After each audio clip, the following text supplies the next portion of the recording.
이번 금리 인하는 예상보다 빨랐다. 이른바 깜짝 금리 인하란 평입니다. 경기 둔화를 넘어 침체 우려까지 나오면서 추가 금리 인하의 가능성도 열어뒀다는 분석입니다. 계속해서 정원우 기자입니다.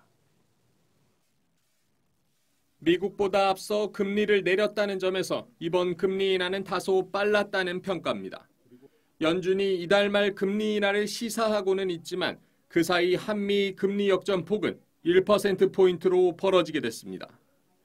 13년 만에 최대 역전폭이라는 위험을 감수해야 할 만큼 경기 둔화에 대한 우려가 커졌다는 판단을 내린 겁니다.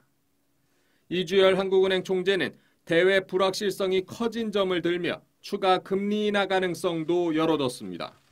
우리가 금리를 낮춰서 정책 여력이 그만큼 줄어들긴 했지만은 또 경제 상황에 따라서 대응할 수 있는 또 여력이 그래도 우리는 갖고 있다. 이 말씀을 다시 한번 반복해서 드립니다. 예상보다 빠른 금리 인하로 시장에서는 올해 또 한 차례 인하에 대한 기대감이 커지고 있습니다. 국고채 3년물 금리는 1.3%대 초반을 향하고 있습니다. 기준금리를 연 1.25%로 내렸던 2016년 6월과 비슷한 수준입니다. 7월에 하면 두 번 금리 인하는 시점이 연내에도 가능하다. 스케줄상 7월에 하고 10월에 하든가 이런 식으로. 예상보다 빨라진 금리 인하로 부작용을 우려하는 목소리도 나옵니다. 서울 아파트값은 3주 연속 상승세를 이어갔고 가계부채 역시 올해 들어 매달 확대 추세를 이어가고 있어 금융 안정 리스크가 다시 불거질 가능성이 크다는 겁니다. 이주열 총재는 이 같은 우려를 의식한 듯 금융 안정을 위한 정부의 거시 건전성 정책의 일관성 있는 추진을 강조했습니다. 한국경제TV 정원우입니다.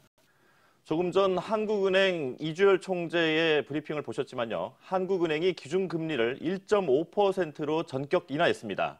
대내외 불확실성이 커진 만큼 선제적으로 금리를 낮춰 경기를 부양할 필요성이 커졌다고 판단한 것으로 보입니다. 먼저 지수희 기자입니다.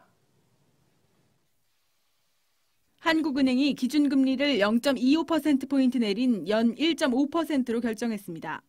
금리 동결 전망이 우세했지만 최근 대내외 경제 상황이 악화되면서 깜짝 인하를 단행한 겁니다.